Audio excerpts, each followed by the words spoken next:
안녕하세요. 반갑습니다. 여러분들은 제품을 팔러 갔는데 고객들이 깎아주세요. 그러면 어떻게 할 거예요? 계속 깎아달라고 얘기하면 불편하지 않으세요? 저는 처음에 그 영업에 대한 아무런 경험이 없을 때 고객이 그렇게 얘기를 하면은 엄청 불편하고 당황스러웠어요. 그리고 저는 어디를 이렇게 가서 제품을 사게 되면은 그냥 마음에 들면 사거든요. 깎아달라 이런 말을 잘 하지 않았었어요. 그리고 요즘은 거의가 다 이제 이렇게 가보면은 가격표가 다 붙어 있지 않습니까? 그렇기 때문에 특히 그 메이커나 이런 것들은 절대로 안 깎아주잖아요. 그죠? 그래서 여러분들이 이 제품을 팔 때 자기만의 어떤 그런 그 최저 금액을 항상 머릿속에 두고 있어야 돼요. 제가 저번 시간에도 말한 것처럼 10,000원짜리를 예를 들어서 터무니도 없게 고객이 깎아달라고 하면 여러분 어떻게 할 거예요? 사실 그러면은 거래가 이루어지기도 어려워요. 그리고 요즘 이제 저희 이 인셀덤 제품이 인터넷에도 어떤 건 보면 너무 터무니없이 싸게 나와 있어요. 이런 것들은 본인의 자살행위거든요. 여러분들이 영업을 하는 데 있어서 저는 본인의 목적이 뚜렷했으면 좋겠어요. 왜냐하면은 내가 회사를 위해서 일을 하는 건지 여러분들이 돈을 벌기 위해서 영업을 하는 건지 그거를 정확하게 아셨으면 좋겠어요. 매출을 하기 위해서 절대로 사업을 하시면 여러분들 오래도 못 가고 돈도 못 벌고 되려 더 돈을 까먹게 될 수도 있어요. 그렇기 때문에 여러분들이 항상 최저 금액을 정해놓고 그 이하가 되면 팔지 마세요. 안 팔면 돼요. 협상도 안 하면 돼요. 그래서 깎아달라 이렇게 얘기를 할 때는 솔직히 많이 당황스럽죠. 그렇죠? 근데 이제 이렇게 고객들이 깎아달라 그러면 여러분들 그냥 한마디로 잘라서 안 돼요. 뭐 우리는 절대로 깎아줄 수가 없어요. 이렇게 말할 수 있어요. 그래서 결국은 이 거절하는 것도 굉장히 방법이 중요한 것 같아요. 그리고 이제 특히나 고객이 깎아달라고 하면은 야 이거 진짜 깎아줘야 되나 말아야 되나 살라고 하는 것 같기는 한데 어떻게 해야 되지? 막 이러면서 또 심리적으로 이제 불안해지기 시작을 하는 거예요. 그런 경험 못 느끼셨어요? 저는요 수도 없이 그런 걸 느꼈어요. 어떻게 해야 될까요? 이럴 때는.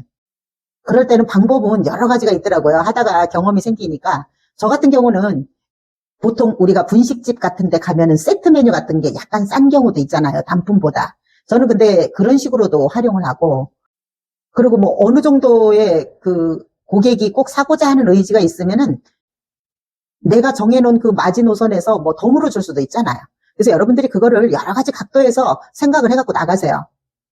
그래서 우리가 고객들한테 예를 들어서 덤을 하나 더 준다든가 예를 들어서 제품을 담은 몇 프로라도 깎아준다든가 그럴 때는 꼭 명분이 있어야 돼요. 그리고 고객들은요 의례적으로 사는 사람 입장이기 때문에 싸게 살라 그래요. 여러분들 시장 가서 물건 살 때 어떻게 하세요?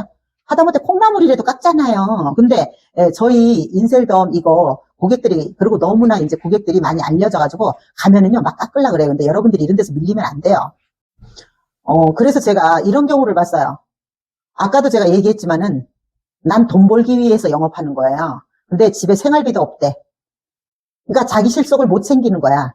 영업을 이렇게 하면 되겠어요? 돈 벌러 나간 사람이 돈을 못 벌고 이런 식으로 한다 그러면은 영업 그만두시고 차라리 어디 가서 시간제 알바를 하든지 아니면 월급쟁이로 들어가든지 그게 나아요. 왜 시간 낭비하고 고생을 합니까? 그리고 또 이런 방법도 있어요. 고객들한테 어떻게 보면 그 싸다는 인식을 심어줄 필요가 있어요. 제가 언젠가 영상에도 이런 얘기를 했어요. 그 고객들이 그 성형하는 기준에 맞춰서 저희 제품하고 비교해서 말한 적이 있거든요. 근데 인셀덤은 사실은 어떻게 보면은 그렇게 비교를 하면은 엄청나게 싼 거거든요. 그래서 약간 고객이 이걸 이렇게 사도 굉장히 싸게 샀구나 나 혜택 받았네 이런 느낌이 나게끔 어떻게 말을 하냐가 엄청 중요하겠죠. 근데 이제 고객이 계속 깎아달라고 하는 거예요. 근데 그분은 진짜 그렇게 되면 이제 사고 싶은 거죠. 사고 싶은데 내가 과연 여기서 어떻게 해야 될 거냐. 계속 깎아달라고 해. 그럼 어쩔 거예요? 그럴 때는 약간 방법을 바꾸시는 것도 나쁘지 않아요. 핑계 대는 거 있잖아요. 우리 예를 들어서 뭔가 이렇게 새로운 거 시작하고 그러려면 안 되는 핑계 막 대는 것처럼 우선 거기서 내가 알아서 적당히 깎아드려야지 뭐 이런 생각하는 것보다 제가요 해드릴 수 있는 거는 여기까지밖에 안 돼요. 제가 할 수 있는 한은 최선을 다했다고 그렇게 얘기하면서 뭐 예를 들어서 뭐 팀장님께 한번 여쭤본다든지 아니면 사장님께 한번 여쭤본다든지 이런 식으로 살짝 나가서 전화를 딴 데다 하고 오든지 아니면 하고 오는 척을 하든지 하면서 제가 여쭤보고 해드리겠다고 했으니까 우리 팀장님이 괜찮다고 하시네요. 그런데 이런 경우는 정말 처음이에요. 그러면서 뭔가 고객한테 명분을 주는 거예요. 그러면은 사는 사람도 기분이 좋고 저도 또 그 나름대로 제가 원했던 가격을 받으니까 좋은 거고 이런 식으로 해서 이끌어 가셔야지, 너무 이렇게 단답형으로 탁 하시고 그러면 되게 어려워요. 그런데도 그렇게까지 했는데도 고객들이 계속 깎아달라고 하면 여러분들 이걸 아셔야 돼요. 우리가 상황에 따라서 탄력 있게 대응하는 건 엄청 중요해요. 그뿐만 아니라 모든 사람들의 요구에 따라서 나의 상품과 가치와 서비스를 깎아내린다? 그런데 무조건 응해줄 수는 없는 거예요. 그래서 합당한 상품의 가치가 있기 때문에 여러분들이 최상의 서비스를 해주세요. 그러면은 고객도 다 알아요. 그래서 여러분들이 고객들한테 진심을 보여주시면 됩니다. 그래서 항상 잊지 마세요. 내가 이렇게 최상의 서비스를 보여드리는 그런 모습을 고객들한테 보여주는 게 굉장히 중요합니다.